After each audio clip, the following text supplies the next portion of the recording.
I wrote my thoughts and opinions about the 2024 election.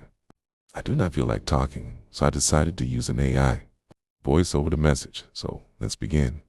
Donald Trump's return to the White House has ignited intense debate.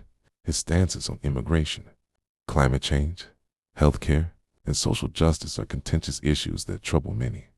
Although Trump secured the election, I personally supported Kamala Harris and had hoped for a victory. The president's success is crucial for America's prosperity, and I will speak out against legislation that contradicts my values. Trump's divisive rhetoric, policies, and actions have sparked fears about the nation's future and core values, resonating with many concerned citizens. Recognizing diverse opinions, I validate everyone's feelings and acknowledge our shared goal, America's success and the best for our families. Recognize why she lost the election. It wasn't due to socialists arguing over Marxist theory.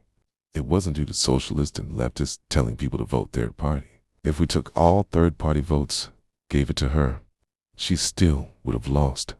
The reality is that Americans are struggling, and they took out their frustrations on her at the polls. During times of hardship and hunger, people prioritize economic concerns, choosing the candidate who promises improvement.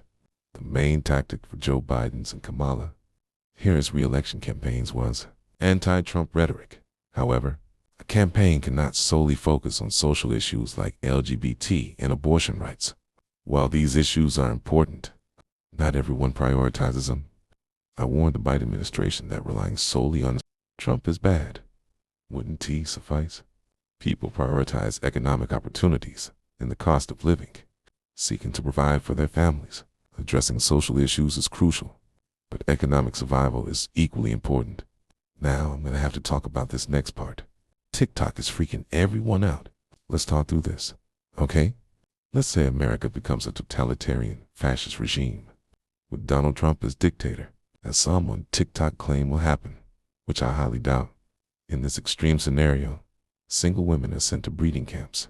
LGBT individuals are sent to conversion camps and mental institutions. Lawful immigrants and U.S. citizens face mass deportation and concentration camps. People with disabilities are sent to gas chambers.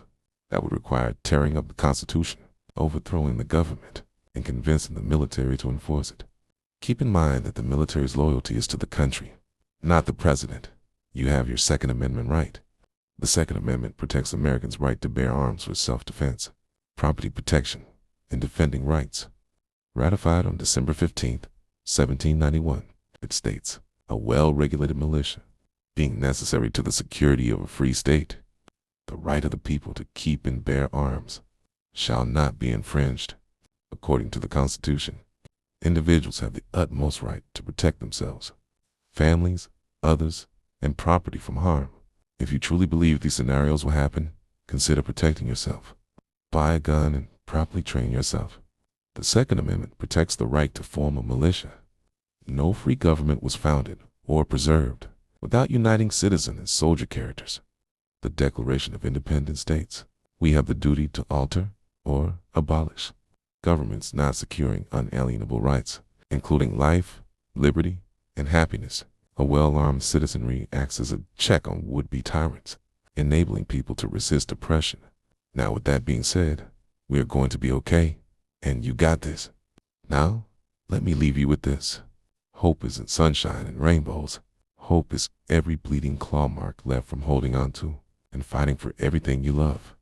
Hope is that raw, bleeding feeling in the back of your throat after screaming all day, yet still you continue because you will be heard. Hope is bruises, broken bones, shattered teeth, and torn nails. It's blood, sweat, and tears on worn-out paths, yet you still persist. One thing hope is not, is giving up, lying down, and quitting. You are American, born of resilience and freedom. Since this country's inception, we've fought for our freedoms. We've battled for independence, endured the Civil War, and advocated for equality, women's rights, gay rights, and minority rights. Hope is in our blood. Even if you're unhappy now, as a citizen of this country, you are American. Born of resilience and freedom's flames, hope's an unyielding name, and we will not go back. If y'all want effective change, you'll need to have community with people who don't think exactly like you.